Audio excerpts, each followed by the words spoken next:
Sahabat Golagong TV, ini dia Museum Balada Siroy. Apa adanya ya. Lihat tuh semua buku-bukunya, tuh kaos-kaosnya, tuh film-film yang belum jadi. Mudah-mudahan tahun ini Fajar Nugros memproduksi. Ini kaos-kaosnya nih. Ini kaos-kaos dari para pembaca Balada Siroy. Tuh. Nah, kenapa saya ada di sini? Saya ingin memberitahu, ini sepeda waktu saya keliling Singapura, Bangkok ya. Ini majalah-majalah Hai-nya di sini, sorot majalah Hai-nya. Tuh. Majalah Hai-nya, tuh majalah Hai. Dulu Balada Siroy dimuat bersambung di majalah Hai. Nah, saya ingin memberitahu bahwa waktu awal itu Balada Siroy dimuat di dalam bentuk novel kecil, kemudian bermetamorfosa jadi novel seperti ini, bundle buat tanah. Kemudian ini edisi bundle, box set. Lalu yang terbaru nih, karena mau difilmkan, nih lihat, nih Balada Siroy-nya. Ini nanti edisi terbaru masih ada di toko buku Gramedia, tahun 2018 terbit. Banyak hal yang tidak boleh dituliskan zaman Orde Baru saya melengkapi di sini.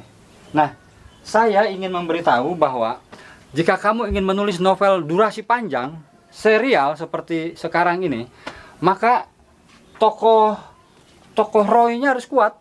Nih, tokoh Roy-nya. Dia harus hidup. Pertama, dia harus unik tokohnya ya. Harus unik. Kedua, ceritanya kenapa bisa panjang? Harus pakai tema besar, yaitu Forbidden Love. Nah, harus ada teman-temannya. Teman-temannya juga harus banyak supaya dia menjadi kuat. Jadi ada dua kubu, satu geng antagonis, Dullah, Roy dengan geng protagonis, memperebutkan satu perempuan. Jadi cinta segitiga. Nah, setting lokasinya juga penting. Banten, Bandung harus banyak. Kebetulan Roy ini senang avanturir, sehingga durasinya menjadi panjang. Setting lokasinya di setiap kota di Indonesia. Nah, konfliknya juga dengan tema cinta terlarang atau cinta segitiga itu memungkinkan konfliknya menjadi lebih panjang.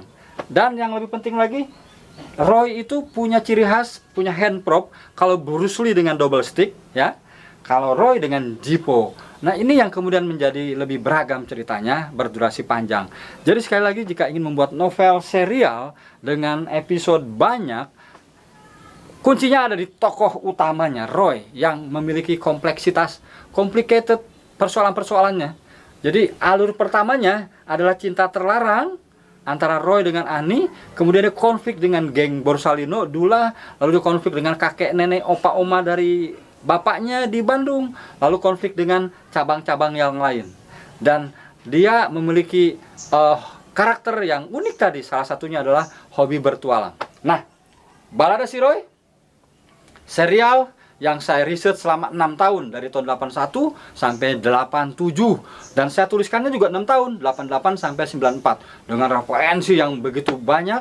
Bayangkan 6 tahun saya menuliskannya, 6 tahun risetnya, sehingga Balada Siroy ini tumbuh menjadi buku yang sampai hari ini masih dibaca.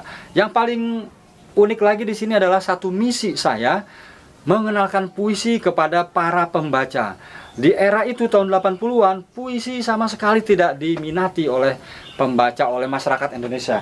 Ketika saya masukkan puisi-puisi di sini, di awal pembuka setiap episode Balada Siroy, puisi saya, puisi Toto Esteradik, puisi istri saya Tias Tatangka, puisi Riz Revolta, dan pepatah-pepatah atau quote-quote dari para filsuf, saya masukkan ke sini sehingga pembaca tertarik membaca Balada Siroy. Nah, saya ini anak sastra. Saya punya misi mengenalkan sastra dengan cara pop culture. Jadi pendekatan saya pendekatan pop culture. Nah, dikemas serenyah mungkin, tapi tanpa menghilangkan unsur sastranya, karena saya anak sastra. Silakan yang mau beli Balada Siroy bisa datang ke toko buku Gramedia atau online. Doakan filmnya diproduksi setelah corona berakhir tahun ini, karena skenarionya sudah jadi oleh Salman Aristo dan Fajar Nugros serta produser Susanti Dewi sudah standby, tinggal menentukan siapa pemainnya. Pemainnya masih ditarik ulur. Oke, sahabat Golagong TV, terima kasih sudah menonton. Sampai jumpa. Komen tentang literasi semua ada di sini. Share, like, and subscribe.